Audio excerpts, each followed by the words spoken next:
Olá, sejam bem-vindos. Nessa primeira semana da disciplina, trabalharemos sobre liderança. Na era da globalização, os processos administrativos, eles requerem uma nova percepção dos gestores de empresa em relacioná-los às pessoas na empresa. Assim, a liderança assume importante papel no clima organizacional em cada setor da organização, como assegura Chiavenato. O líder assume uma função que é determinante para o funcionamento da empresa, como capacitar o pessoal para a melhoria dos processos internos que dizem respeito à equipe de trabalho.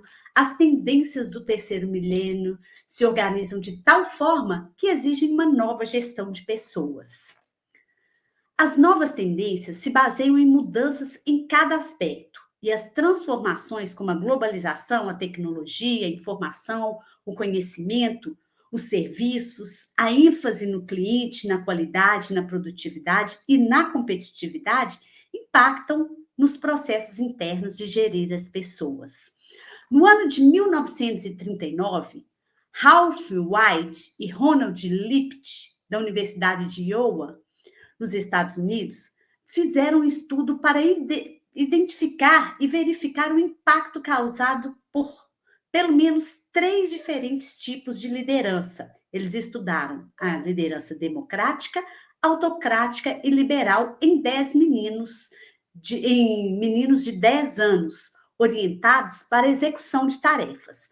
Os meninos foram orientados alternadamente de 6 em 6 semanas por líderes que utilizavam dos três diferentes estilos de liderança. A repercussão dos resultados dessa experiência é, no, em relação, né, à repercussão do resultado dessa experiência nos Estados Unidos foi interessante, visto que os meninos responderam de formas diferentes aos diferentes tipos de lideranças que foram submetidos. No tipo de liderança democrático, de acordo com o experimento, houve formação de grupos de amizade e de relacionamentos cordiais entre esses meninos. Líder e subordinados passaram a desenvolver comunicações espontâneas, francas e cordiais. O trabalho mostrou um ritmo suave e seguro, sem alterações, mesmo quando o líder estava ausente. Houve um nítido sentido de responsabilidade e comprometimento pessoal. Então, na liderança democrática, as diretrizes são debatidas e decididas pelo grupo e deve ser estimulada e assistida pelo líder organizacional. O grupo estuda as alternativas para atingir os objetivos e pede apoio ao líder. Cabe a ele escolher ou acolher as alternativas apresentadas pela equipe. As tarefas ganham novas perspectivas com os debates e opiniões dos colaboradores. Chiavenato, ele diz que esse estilo de liderança agrega valores de responsabilidade e comprometimento, mesmo na ausência do líder, pois a equipe está tão integrada que a organização flui naturalmente, visando o bem comum e a satisfação das metas da empresa. No modelo de liderança autocrática, em relação ao resultado do experimento, o comportamento dos grupos mostrou forte tensão, frustração e, sobretudo, agressividade, de um lado e de outro, nenhuma espontaneidade nem iniciativa, nem formação de grupos de amizade. Embora aparentemente os meninos gostassem das tarefas, eles não demonstraram satisfação com relação à situação e à realização das tarefas. Apenas com a presença física do líder, o trabalho era desenvolvido. Quando o líder se ausentava, as atividades paravam e os grupos expandiam seus sentimentos reprimidos, chegando a explosões de indisciplina e de agressividade. O líder autocrático, ele tende a ser, né, centralizador do poder de decisão. Quanto mais concentrado o poder no líder, mais autocrático é seu comportamento ou o estilo. O estilo autocrático, ele pode degenerar ou tornar-se patológico, transformando-se no autoritarismo. Em relação à liderança laissez-faire ou liberal, de acordo com o experimento, Embora a atividade dos grupos fosse intensa, a produção foi simplesmente medíocre. As tarefas se desenvolviam ao acaso, com muitas oscilações, perdendo-se muito tempo com as discussões mais voltadas para motivos pessoais do que relacionados com o trabalho. Notou-se forte individualismo, com um individualismo, inclusive, agressivo e pouco respeito com relação ao líder. Daft, ele defende que o líder pode e deve ajustar seus estilos de acordo com a situação que está vivenciando e que o estilo do líder deve combinar com a situação mais favorável para o sucesso. Então, o estilo de liderança, ele depende também da relação dos subordinados, né, dos trabalhadores que cooperam com o trabalho, dos colaboradores, para que se faça um estilo de liderança. As teorias clássicas e contemporâneas da liderança, elas estudam, né, nas organizações a questão de preocupação conceitual entre liderar e gerir. Em se tratando do período da administração científica, por exemplo, a ênfase estava nas tarefas. Os gerentes direcionavam as ações dentro da empresa a fim de alcançar os objetivos, além de analisar as tarefas pertinentes a cada funcionário. Fayol, por exemplo, enfatizava as funções administrativas, que eram basicamente planejar, organizar, comandar, coordenar e controlar. É no contexto da abordagem das relações humanas que os líderes começam a despertar a atenção dos pesquisadores em administração. O foco que anteriormente era atribuído ao trabalhador, caracterizado como extensão da máquina, cede lugar ao sujeito, entendido como criatura social, completa, com desejo, sentimento, necessidade de pertencimento ao grupo e temores que afetam o comportamento no trabalho.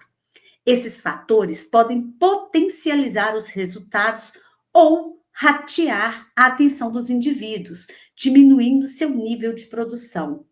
Nessa fase, também são introduzidos fatores importantes para a compreensão da liderança, por exemplo, a influência, comportamento, grupos e metas. Não obstante, nota-se a naturalização da liderança considerada como um objeto estável. A liderança, ao longo da história, tem sido tema muito discutido e gera ainda hoje muitas discussões e pesquisas. As teorias tradicionais sobre liderança, né? As possibilidades de discussões sobre lideranças, elas são múltiplas e diversas. E aí a gente encontra as discussões em Hobbes, Jude e Sobral, do período de 2010, com teoria dos traços, com McDougall, por volta de 1930, com a teoria Big Five, e Hersey e Blanchard, 1982, eles trabalharam teorias situacionais da liderança. Essas são consideradas as teorias tradicionais. A teoria dos traços de liderança, que remonta dos meados do século XIX, ela propunha originalmente que apenas certas pessoas possuíam esses traços de personalidade exigidos para liderar, passando a prever o desempenho de um líder com base em seus traços de personalidades. Especialistas combinaram a teoria com visões mais amplas do comportamento organizacional. Dessa forma, acreditava-se que os líderes nasciam prontos, sendo dotados de um conjunto de características que, quando combinadas, favoreceriam o exercício da liderança como um dom natural. Essa forma de entender a liderança é conhecida como teoria dos traços. No modelo Big Five, ou modelo dos 5 grandes fatores, ela se baseia na compreensão de que alguns traços pessoais podem definir a liderança. Ele foi desenvolvido mediante estudos de personalidades que tiveram origem nos anos de 1930 por McDougall. Foram utilizados como base para o estudo até chegar à atualidade, eles desenvolveram uma personalidade humana com base em 5 dimensões. Uma, abertura à experiência. outra, conscienciosidade ou escrupulosidade, outra, extroversão, amabilidade ou agradabilidade e simpatia e neuroticismo. Então, as teorias que trabalharam esses 5 modelos, ela dá ênfase a esses 5 grandes fatores que são desenvolvidos no material de estudo, inclusive foi apresentada uma sugestão de um vídeo para que vocês assistam para entender melhor esse modelo, né? Big Five. As teorias situacionais de liderança, elas têm como uma de suas bases as teorias comportamentais, cujo objeto de investigação se baseia na forma como os líderes atuam e, por consequência, influenciam o comportamento do grupo. Com base em uma análise crítica desses estudos, as teorias situacionais, também conhecidas como contingenciais, foram desenvolvidas com fundamentação nos estudos de Hessens e Blanchard. Elas representam um avanço na demonstração de que o comportamento de um líder não pode ser estático, ou seja, exclusivamente orientado para a tarefa ou para as pessoas. Ele deve considerar a situação em que o líder e subordinado atuam, incluindo o comportamento dos liderados. Nesse sentido, o líder deve escolher o estilo de liderança de acordo com o nível de prontidão ou maturidade dos seus subordinados, ou seja, a habilidade e a disposição demonstrado pelas pessoas para desenvolver e cumprir com suas tarefas. As teorias atuais sobre liderança, né? Hoje o tema liderança ele é muito debatido. Estudos e pesquisas eles têm sido desenvolvidos a respeito das personalidades dos grandes líderes, sobre as necessidades e estruturas do grupo e do contexto e sobre a dinâmica entre líderes e liderados.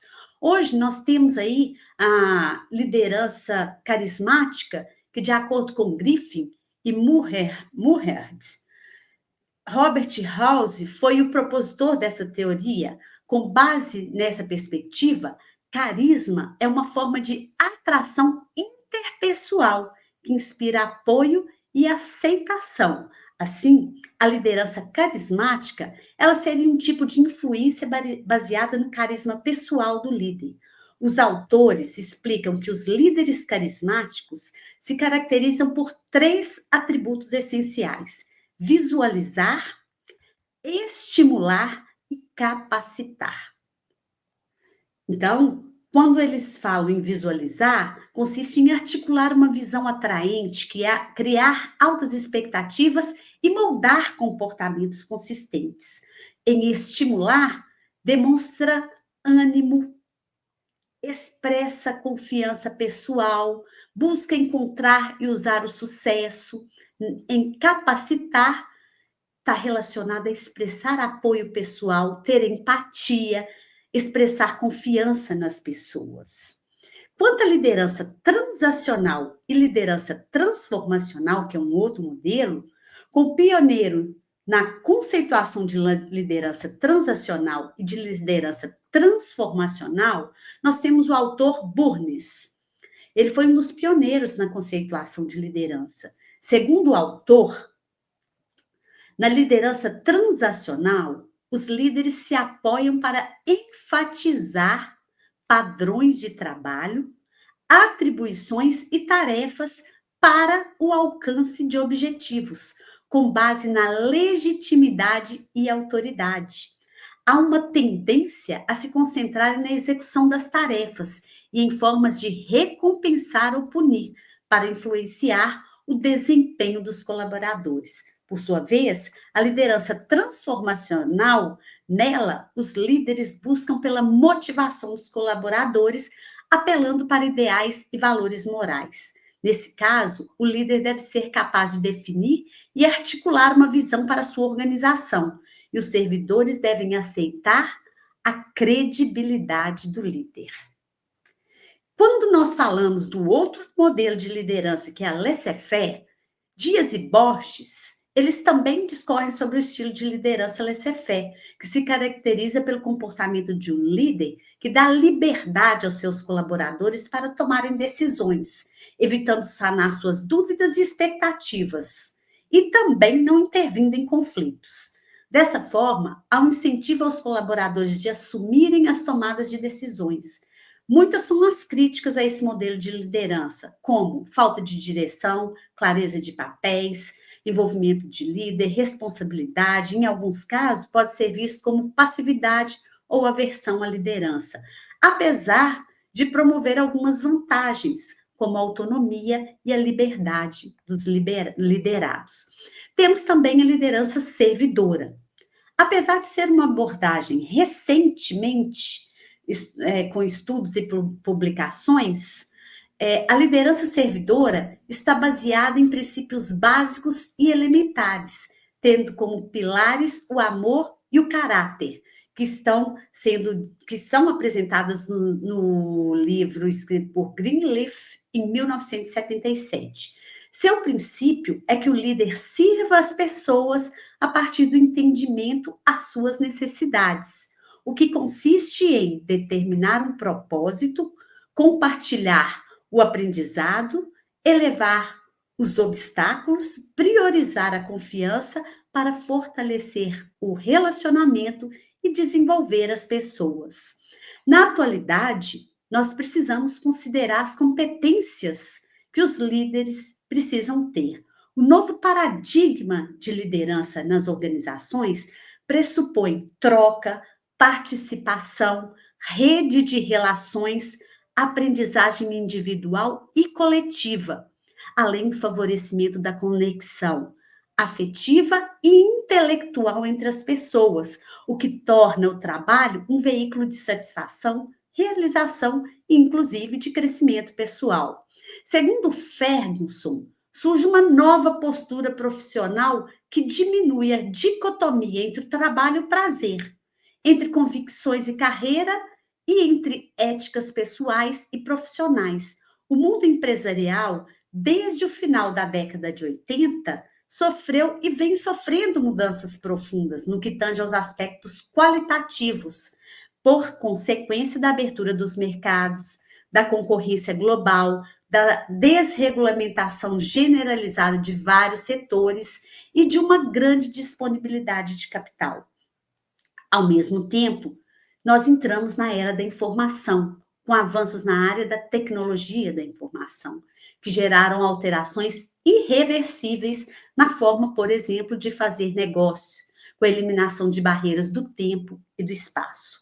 Há uma relação recíproca de influências nas relações entre líderes e liderados, como entre também os liderados, o que não pode ser refutado. Liderados com maior conhecimento, habilidade e confiança, bem como aqueles com perfis relacionados às características motivacionais de altruísmo e mudança, eles devem ajustar-se melhor aos estilos de liderança mais participativos e líderes com alta qualidade de inteligência emocional, que é a característica que nós vamos estudar nesse próximo tema agora, que está relacionada à inteligência emocional aplicada à liderança. Então, é comum a gente deparar nas organizações com pessoas desmotivadas em seus ambientes de trabalho, quer seja pela falta de afinidade com o gestor, falta de reconhecimento ou oportunidade.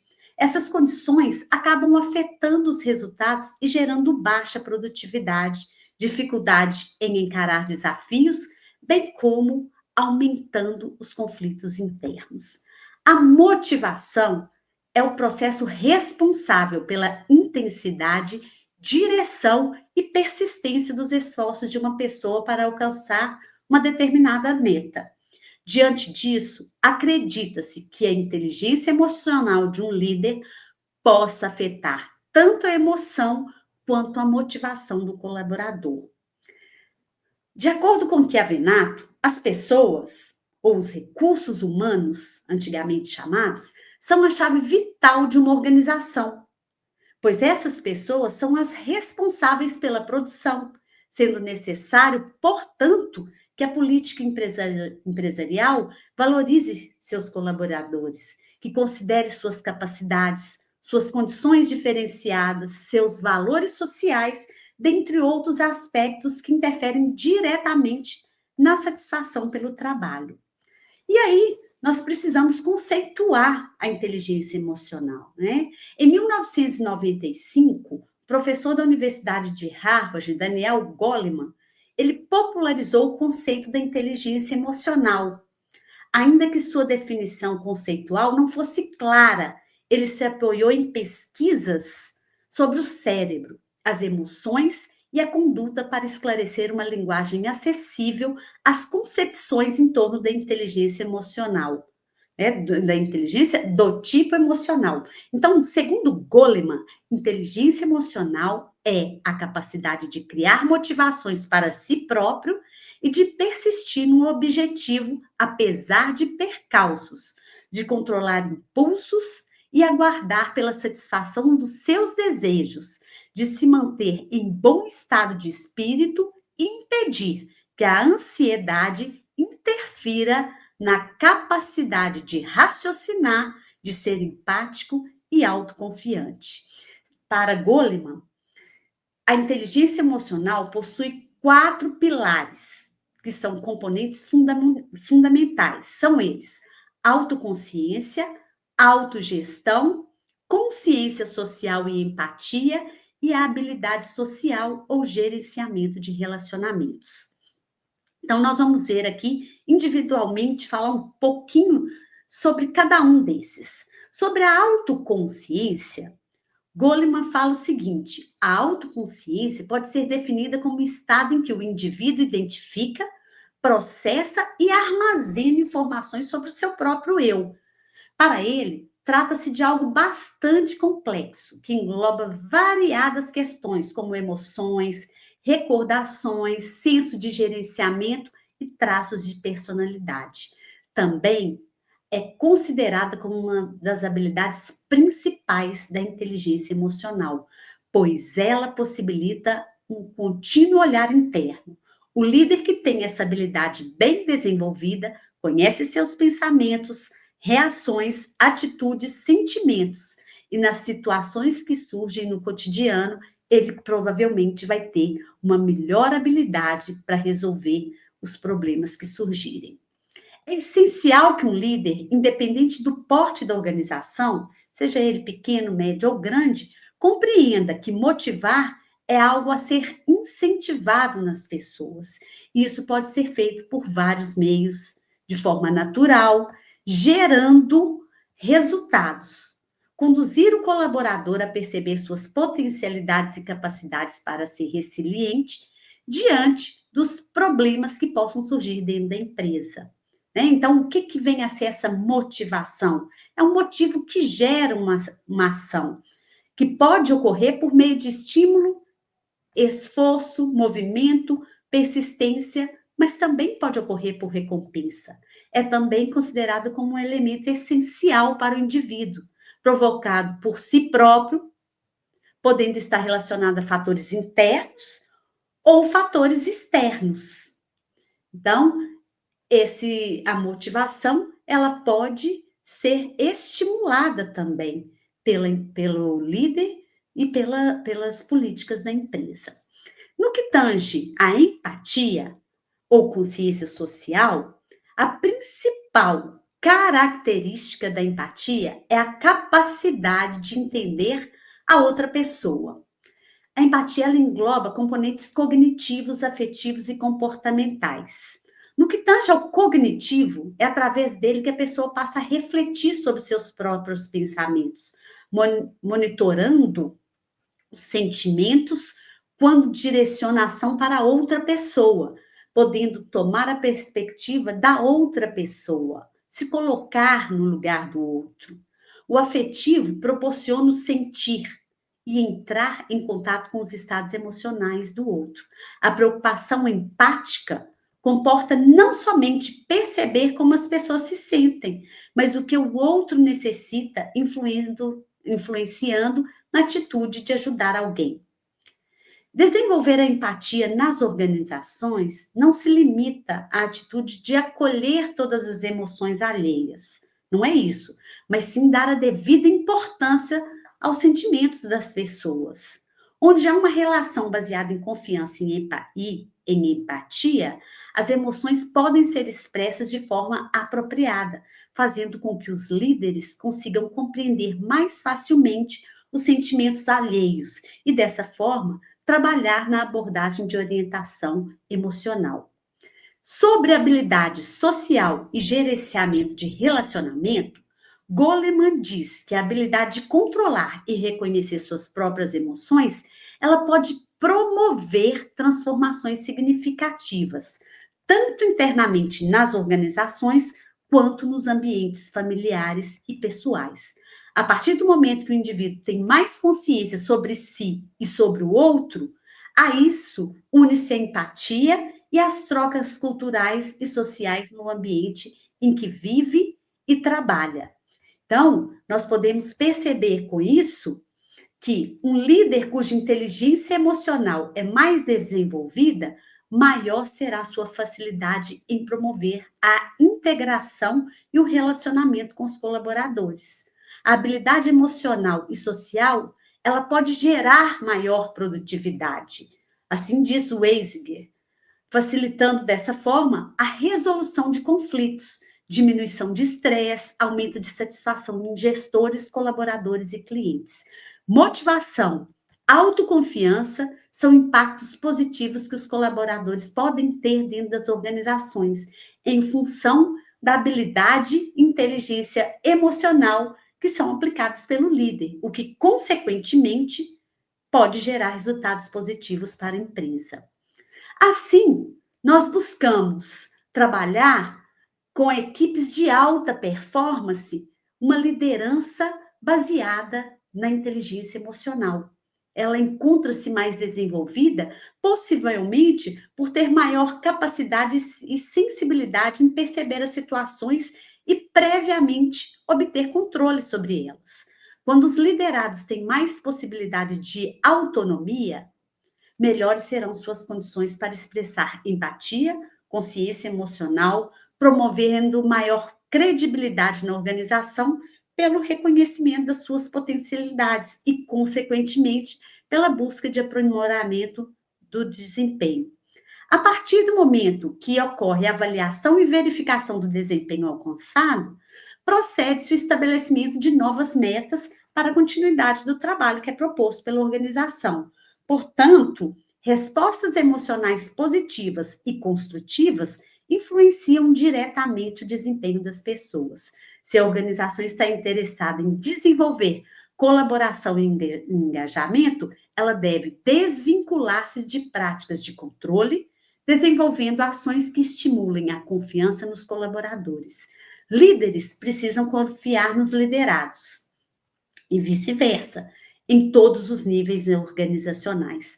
Além da confiança, para um desempenho profissional de alta performance, a motivação é um dos fatores mais desafiadores para o desenvolvimento, visto que influencia ações externas e internas do ambiente.